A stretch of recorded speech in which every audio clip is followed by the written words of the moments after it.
vous. J'espère que vous profitez de ce moment-là pour travailler et pour garder le rythme. Donc pour ne pas tarder, je vais faire une petite récapitulation du chapitre d'énergie. Alors pour ça, on va commencer par une petite définition. Qu'est-ce qu'une énergie? Alors l'énergie, c'est une source qui permet de se déplacer, par exemple les véhicules, de chauffer, par exemple le chauffage chauffe-eau, chauffage électrique, et pour s'éclairer, etc. Alors, pour avoir un effet, il faut d'abord avoir une source. Alors, les sources d'énergie sont classées en deux parties.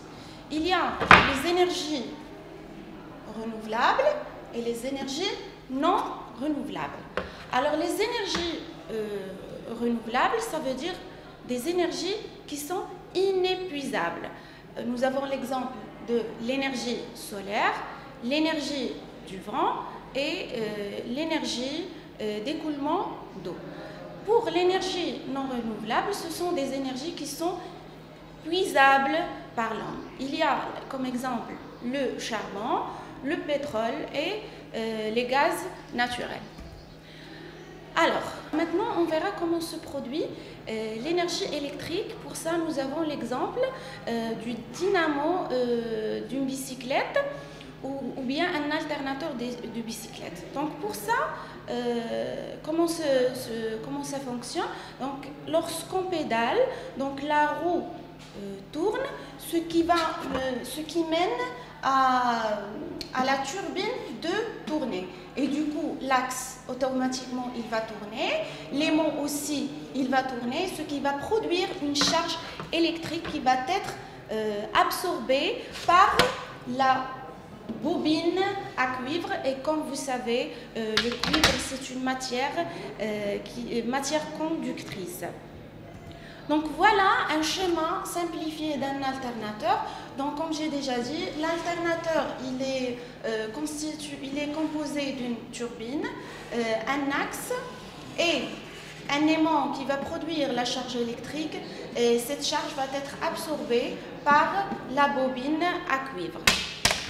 Voilà. Alors, nous avons ici des exemples de stations d'énergie. Il y a les éoliennes qui fonctionnent via les énergies du vent. Nous avons les stations hydrauliques qui fonctionnent par la pression d'eau, et il y a les stations thermiques qui fonctionnent grâce à la vapeur d'eau. Alors le fonctionnement de ces stations, c'est similaire au fonctionnement du dynamo de la bicyclette, ça veut dire grâce à l'alternateur.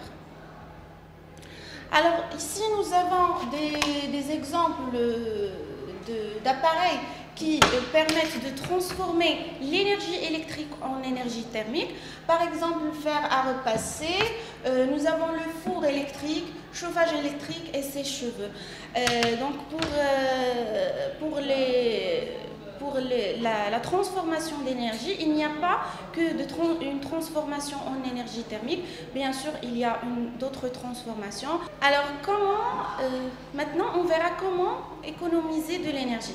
Alors, pour économiser de l'énergie, c'est simple. Donc, il faut utiliser des ampoules à base de consommation, les ampoules économiques, éteindre les téléviseurs et ordinateurs lorsqu'on n'a pas l'usage.